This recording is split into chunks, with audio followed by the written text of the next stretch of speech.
8 steps to overcoming self-criticism. Do you ever find that little voice inside your head has been kinda mean lately? Is it getting judgy, critical, and making you feel down? That's not cool. But did you know you can actually control what it says? That's right, you have all the power in your hands, or in your mind, to make that voice start saying nicer and more positive things. But don't worry if you don't know how to do it. Today at Mindful Infusion, we will teach you 8 practical steps to overcome self-criticism and cultivate a more loving and compassionate relationship with yourself. Before we get started, remember to hit that subscribe button to join our awesome family, Mindful Infusion. Infuse your journey with wisdom and insight. At some point in our lives, we've all found ourselves in the deep pit of self-criticism. Sometimes we feel like we're not good enough, like we don't measure up to our own expectations or the expectations of others. But excessive self-criticism can really take a toll on our mental and emotional well-being. Think about it. If you had a friend who treated you the same way you treat yourself, would you want to keep that friendship? Probably not, because nobody wants to be constantly judged and put down. Well, guess what? You're your own best friend, and it's time to start treating yourself with kindness, respect, and understanding. Yep, it's up to you. And to make that change, let's start right now with our first step. Step 1. Recognize your wins. Here's the first move to beat self-criticism. Start noticing and cheering on your victories, no matter how tiny. We often get stuck thinking about what we haven't done or what's left to do, instead of patting ourselves on the back for what we've already nailed. Look back for a sec. Your life's been pretty awesome so far, and just being here today, taking this time for yourself, that's a big deal. So try this quick exercise. Think about what you've recently achieved. Maybe it's finishing a task, whipping up a tasty meal, or being a great friend when someone needed you. Jot them down and say them out loud. Give yourself a mental high five for pulling those off. Can you believe you did all that? Feel the pride and satisfaction spread through you, because every win, no matter how small, is worth celebrating. Now, with that new energy, let's move on to step 2. Step 2. Give props when they're due. Another thing that adds to self-criticism is how we often credit luck or easy tasks for our successes, while blaming ourselves for failures. For instance, when we do well on a test, we might say it was just luck or the test was easy, right? But when we mess up, we beat ourselves up for not studying enough. We know lots of people who went through this when they were in school, and even in their jobs. Every achievement felt more like just getting by instead of something to celebrate. Well, let me tell you, you deserved that promotion, and you deserved that bonus. You also deserve credit for solving a problem at work or finishing all the tasks on time. The question now is, how can we stop selling ourselves short? Acknowledge the effort, dedication, and skills you put into achieving your goals.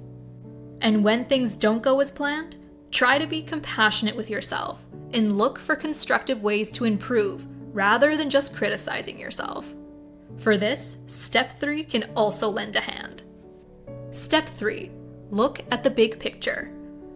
Sometimes we get so caught up in the nitty-gritty details and little hiccups along the way that we forget about the main goal. We beat ourselves up over every tiny mistake, when what really counts is the final outcome. For example, imagine you're trying out a new recipe and you mess up a couple of times. Do you waste time stressing over those slip-ups? Nope, you focus on how the dish turns out in the end. If it's tasty, do those little blunders really matter? Probably not. So, when you find yourself nitpicking over the details, take a step back and look at the bigger picture. Think about the end result and give yourself credit for getting there, instead of getting bogged down by the little imperfections. Step 4. Drop the what ifs. One big reason we beat ourselves up is those what if questions we keep asking. What if I mess up this project? What if people don't like me? What if I'm not good enough? Those thoughts just keep us stuck in a cycle of fear and constant self-criticism. To break free, we gotta learn to live in the now and not stress about the what-ifs of the future. So when those negative scenarios start creeping in, pull yourself back to the present moment. Take a deep breath and focus on what you can actually do right now. Remember, those what-ifs are just made-up worries and don't always reflect reality. Instead of getting caught up in them, concentrate on doing your best in the here and now. Step 5. Ditch the negative labels. Another thing that keeps self-criticism going strong is when we use harsh labels on ourselves. I'm a failure. I'm worthless. I'm a mess. Those words start to stick, and they eat away at our confidence and self-esteem. Instead of slamming yourself with these negative labels, try being kinder and gentler to yourself. Remember, it's okay to be imperfect. We all mess up and have our flaws, but that doesn't mean we're defined by them. So next time you catch yourself using those negative labels, stop and switch them out for something nicer. Like, instead of saying, I'm a failure, try, I've made mistakes, but I'm learning and growing. Step 6. Own up to your mistakes. Listen, nobody's perfect, and messing up is just part of learning and growing. But a lot of times, we're really hard on ourselves when we slip up, instead of just accepting it and moving on. To get past this, try thinking about mistakes differently. Instead of seeing them as failures, see them as chances to get better and learn new stuff. So when you mess up, instead of beating yourself up, take a sec to think about what went wrong and what you can do different next time. Learn from it and use it to get even better. Step 7. Keep a positive mindset. Self-criticism often comes along with a negative outlook. We dwell on what's wrong and what we lack instead of appreciating what's good and what we're achieving. To tackle this, it's important to stay positive. Start each day with upbeat thoughts and surround yourself with people and things that lift you up. When you catch yourself thinking negatively, take a moment to switch gears. Focus on what you're grateful for and on your strengths and wins. Step 8. Be nice to yourself. Last but not least, it's super important to cut yourself some slack. Self-criticism often comes from thinking that we must be perfect and meet impossible standards. But guess what? We're all just human, with our flaws and all, and that's totally okay.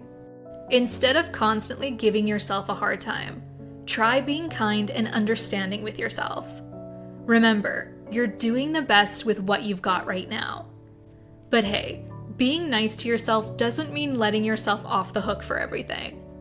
It's more about accepting yourself as you are, with all the good stuff and not so good stuff, and working on getting better from a place of kindness. And trust me, being overly critical won't get you anywhere, but having the drive to keep learning sure will. And to help you with that, we've got loads of videos on the channel to give you some wisdom and insight along the way. Sounds great, right? Just hit the big red button to subscribe and turn on the notification bell so you know when there's a new video waiting for you. With our support, you'll be able to tackle those obstacles and create a life filled with self-love and acceptance. We're here for you every step of the way. See you next time.